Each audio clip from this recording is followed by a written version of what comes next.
The new update is out for Faith Farm and it comes with the second DLC for the game, Skies of Azoria. However, this patch doesn't just add this expansion to the game, it also improves upon the core mechanics of the base game, and one of the features they have changed was a much needed alteration, whereas another feature they added may have broken the game.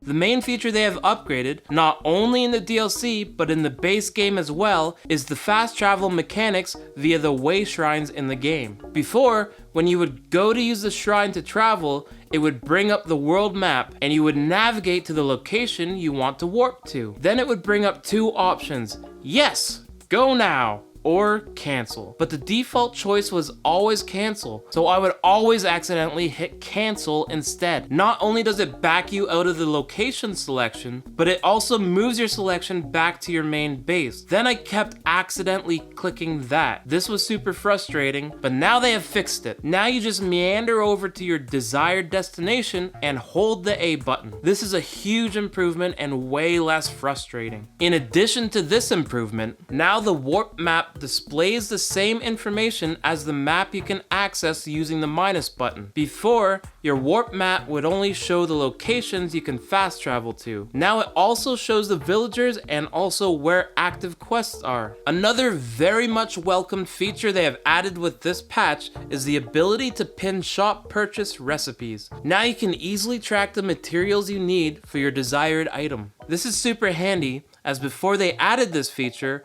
I was having to take pictures of the recipes using my smartphone. And you shouldn't have to use any tools outside of the game in order to keep track of what you are trying to accomplish. Not only have they helped us out visually with these pinning updates, they have also made some auditory improvements.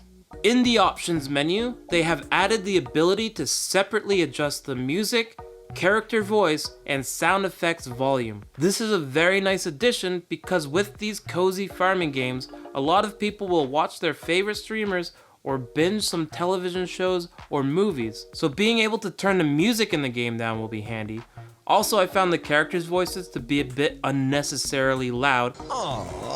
So I might turn that down too. However, I think they may have caused some issues while adding this feature. I've experienced a fair amount of glitches in this game, which hasn't bothered me too much because the game as a whole feels very polished and cared for. But I feel like ever since they patched the game, I keep getting frequent audio glitches, which is causing some of the sound effects to cut in and out.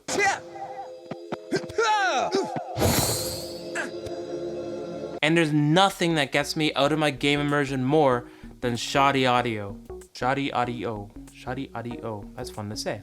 The only way to fix this issue seems to be to restart the game, and with the Nintendo Switch's loading times, this can be very tiring. The Faith Farm team seems to be putting a lot of love and care into this game, and has done a phenomenal job up to this point, so I have no doubt they will fix this glitch, but please do it soon. The timing of this DLC release could not have been better. I have been savoring this game and having a ton of fun, and I just beat the core story as this DLC was released, but I'm more than prepared to immerse myself again right into this DLC. Just please let my ears be immersed too.